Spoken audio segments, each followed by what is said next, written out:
Latin, and I'm the Senior System Engineer at GovTech Sensor IoT Capability Center. I'm here to present to you the section on building an enabling platform for a smart nation. I'll next share with you my presentation slide. The objective of building an enabling tech platform are: first, we would like to augment the capabilities of the individual, especially for people who are of special needs. And we like to mitigate manpower crunch issue faced by the social service agency in Singapore. And the enabling tech platform can be broadly divided into the following three sub-modules. First, the user interface. It consists of sensor nodes such as a microphone that receives the voice command of a user, a webcam or vision camera that receives the facial gesture of a hand of a user, or a simple button and joystick that allow a user to select command and instruction. We can also have biometric reader, for example, to send biometric information. And with this send signal, we can then use the signal and data processing subsystem to process the data. The technique that we use include signal, vision, and image processing, as well as the AI and machine learning technique.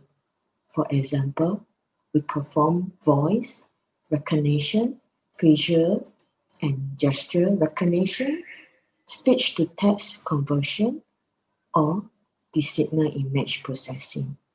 And the output of this data platform is actually simplified output signal that are then used in the output subsystem to allow the user to control, for example, a wheelchair or other motorized system such as a robotic arm or a motorized drawing canvas structure. And these output signals are often very useful, not only for individual user, but it can also be formed together for use by the social service agency in a community of user or in a pool of electronic devices. The enabling tech platform for the individual user in the assistive industry are often faced with challenges. This is because each individual very often have different profile, and this different profile therefore call for different requirement from the system. And this resulted in a challenge in achieving the economy of scale to deploy a higher number of assistive systems. However, we believe that if the enabling tech platform is designed in a modular and configurable state, and this modular and configurable state are then compiled to form a complete system, we perhaps can mitigate this economy of scale problem. So what do we mean by modular and configurable? That means that each of the different such modules is designed such that they can be configured to change from a user interface mode to another interface mode, such as it can be changed from a voice command mode to a button interface mode only. And similarly, the data processing platform can be reconfigurable to process a different signal domain, such as a voice domain or the image signal domain. And in the last subsystem, the output module, we can also allow different configurable driver to allow the output to control different type of motor or system. So by having a configurable submodule, we are able to actually plug and place these different submodule to formulate a complete system that can best fit to our end user. On the right, I show example of some of the system that we have built in this manner, and I will go through slightly in detail this product that we have developed in-house in the subsequent slide. So what have we done so far in terms of enabling tech platform? To date, we are already building up the R&D and in-house capability, and we have also demonstrated a few proof of concept and customized prototype. And lastly, we like to highlight that with these two keynote capability, we are able to provide a quick support and maintenance recovery. So here in this slide, I like to give a bit in-depth explanation of the prototype that we have developed in-house. First, I'll start with the e-canvas. This is actually a motorized essay that holds a drawing canvas, and it is shown here as a voice control system that actually allow user who don't have upper limb control but still be able to draw and paint independently. And these painters are usually known as mouth painter because they actually use their mouth to hold a paintbrush to paint. And to date, we have actually deployed a few systems out to the agency, one in CPAS and another for an individual mouth painter. They use this system to allow them to paint independently, and they use the voice command to control the canvas to move up, down, left, right. Or they can actually also use their voice command to select the color of the paint that they would like to use, and this will dispense on the palette automatically based on the command that they choose. And next prototype that I would like to touch on is known as the e-pad.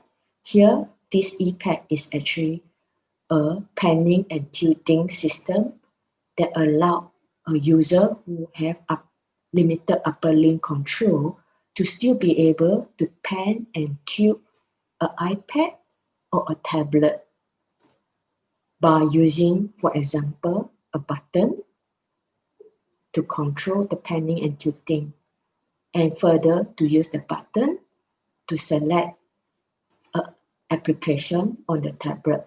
For example, the first application that we actually intended this pan and tilt system for is to do a filming or video taking.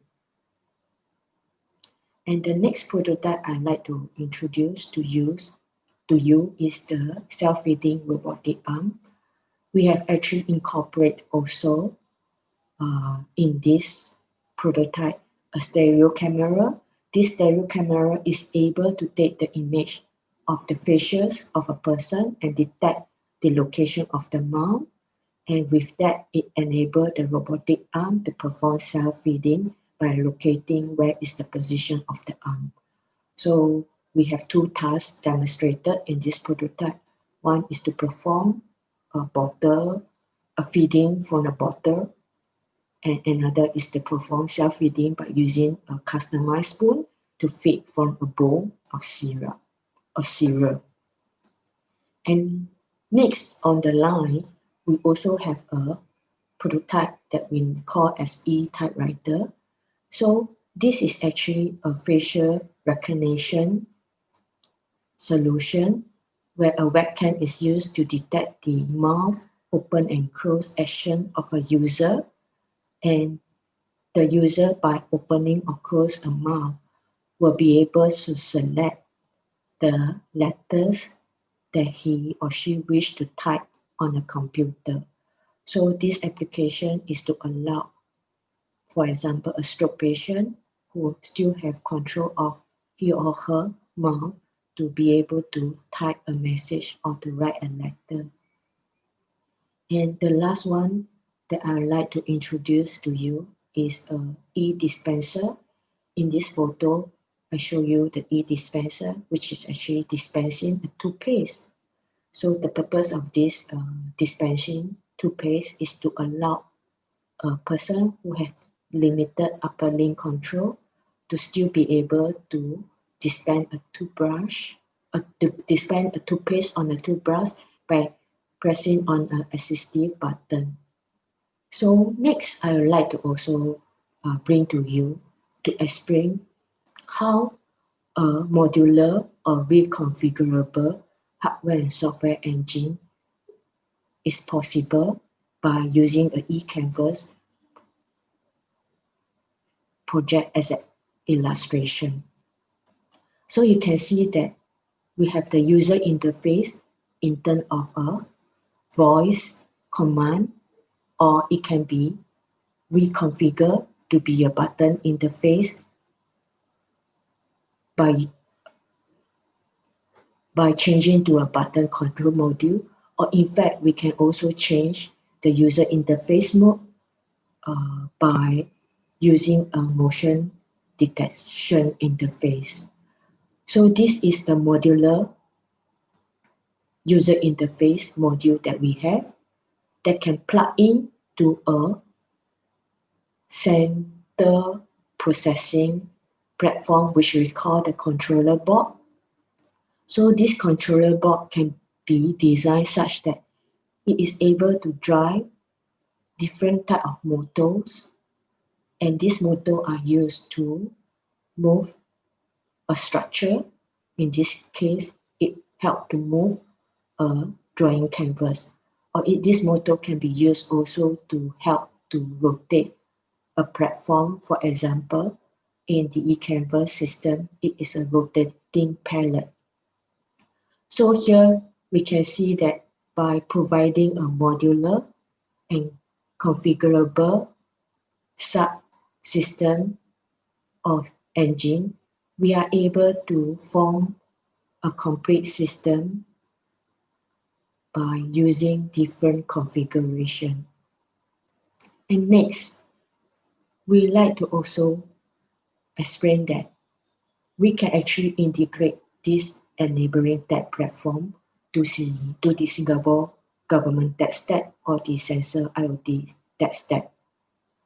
And this is possible so that it will enable social service agency to help build their services more quickly and effectively. And here is the last slide of this presentation. I would like to explain in conclusion that the enabling tech platform being used for the assistive industry has to be user-centric. And because this individual user very often have different user profile and therefore need customized solution, our key stack design have to be modular, reconfigurable for the individual user. However, in the need to scale this solution for the agency or for a larger community of users, we are able to integrate it to the government stack. And in the blue box here, I have actually put in the more technical detail of what are considered in our technical step. For the software and coding engine, we have the modeling, simulation, algorithm, and implementation aspect using software that is available commonly in the commercial or in the open source environment. For the hardware tech stack, we also use common open source development platform such as the Arduino, Raspberry Pi, Cinnamon computer, or personal computer. And to enable integration to the cloud services, we also are able to integrate to the Dicada Edge, Dicada Cloud Monocore, or any available commercial cloud. And with this, I would like to end my presentation. And if you have any question, please do not hesitate to contact me. Thank you.